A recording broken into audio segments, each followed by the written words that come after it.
Morning, folks.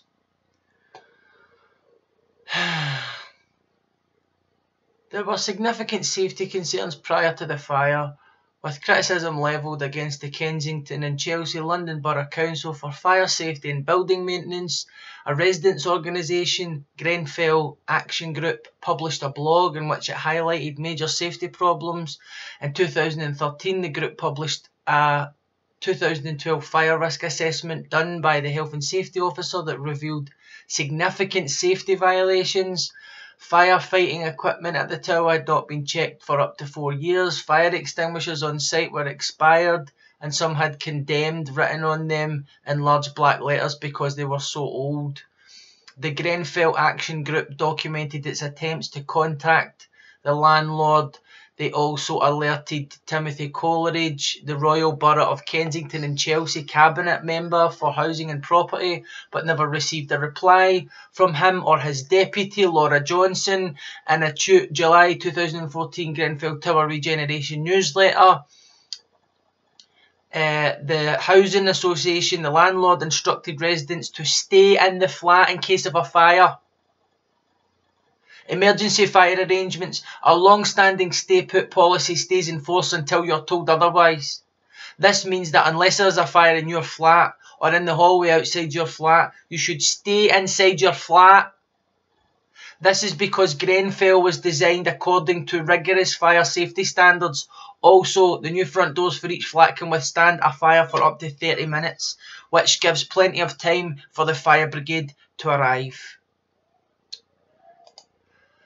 So why did people have to throw their own children from the burning building in a desperate bid to save them as the blaze engulfed them?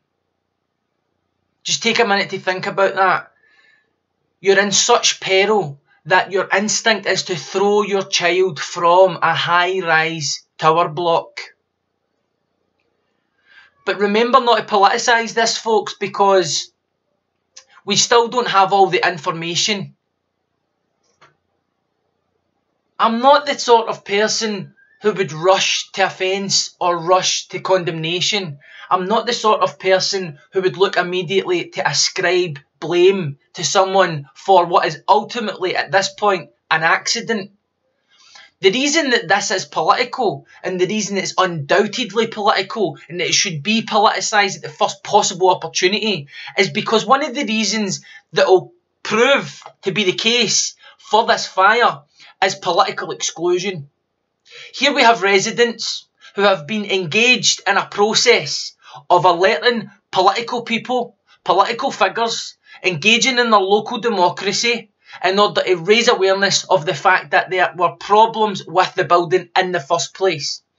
In these areas where there's high-rise housing, political exclusion is one of the big problems. That's the reason why there's a lot of apathy. That's the reason why there's a lot of scepticism of public institutions. And that is the reason that a lot of people turn to people like Farage, who pretend to listen to people's concerns because they're so used to being ignored.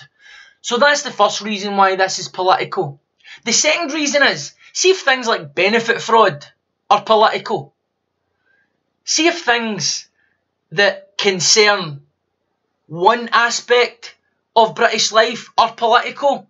Then why is the fact that fire services couldn't gain access to a burning tower block because of bollards in the street and greens, and basically the whole thing is designed as such that it's impractical for emergency services to even get into it if there is a fire? Why is that not political? I don't understand the distinction that we're making between these two issues.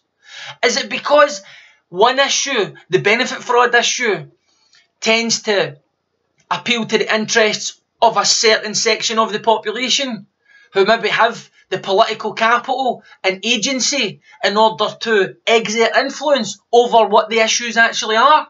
Is it because they, through their political capital and the fact that politicians are so keen to appeal to them, are able to curate an agreeable deck of issues, and that these issues then become the issues that are important? But don't politicise a fire in a high-rise tower block until we know all the facts. For anyone out there who thinks that this isn't a political issue, I take it you've never lived in a tower block. I take it you've never been in a house fire. I've seen both of these things up quite close, and I can tell you, that see when you live in high-rise flats, just going out your own door is sometimes a radical political act. These are places with high concentrations of chronically stressed human beings, not operating at their full capacity, not running around talking in platitudes about diversity and inclusion, not running around thinking about the bigger issues of what their carbon footprint is. In fact, their concerns are regarded as parochial, narrow-minded, short-sighted, whenever they try to engage some way in the local mechanisms of democracy, like alerting their housing association or their landlord to the fact that their building is a tinderbox. They're ignored. This is why it's a political issue, and don't fucking forget it.